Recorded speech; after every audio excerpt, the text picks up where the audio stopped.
لكاتي انتخابات دبي هرشي كردكانا بهرشي أي بعالي أحزاب كردية عشان وراي حزب كردي کارکردن پارلمانی و پرسا رفراندومه آلیان سیاسیان هرم کردستان کرینه دو آلی هندک جوان واسط بینن بی کارکردن پارلمانی هر نوع بحثی رفراندومه بهتا کرن و یندی جواسط بینن پتیوی پرسا رفراندومه لسر کارکردن پارلمانی نرواستیتن عندما که مکتب آراگهاندنا اکدین اجتماعی کردستان راد گهینیتن پتیوی پرسا رفراندومه لسر کارکردن پارلمانی نرواستیتن و دبیجیتن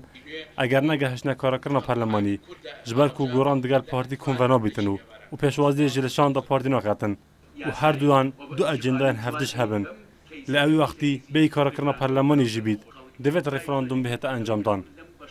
كمان اما بتوين برلمان كاراب كينو بامو يز سياسي كان امش ديالوجي لم ديالوغال نابد دغال يكتر دابخين واتبي غوران بارتي بيني بارتي شيتي بيني يشيتي هر دولان بينو هر سيكان لغل يعني اسلامي كان دابنيشن واگر هاتو الحواري نيوان بتايبتي غوران بارتي كوتا بنبست بويكا بارتي استقبال بويكا غوران استقبالي بارتي ناكا لغل وفدكي دانانشي يا اجنديشي لو اجنده مطلقه نهايه اخواروا او من بي بيويسا ريفراندوم لسر كاراكن برلمان بچينكوي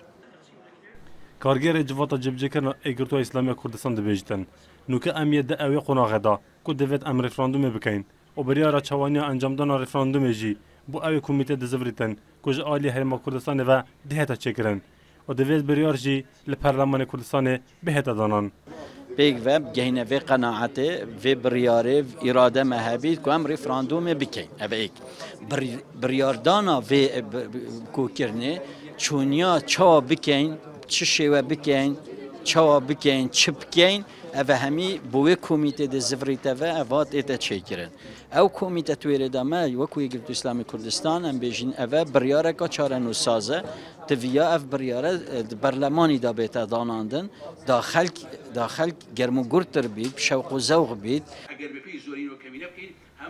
سروکی ایکاتی پارلمانتان کردستان وسط ببینیدن که پارلمان هل بجارده والاتیانه و دوید ببیت جدر یاسادانانه و هر پرسک جی دوید لویره بهتا انجام دان. خوی پارلمان دزگاه چی شرعیه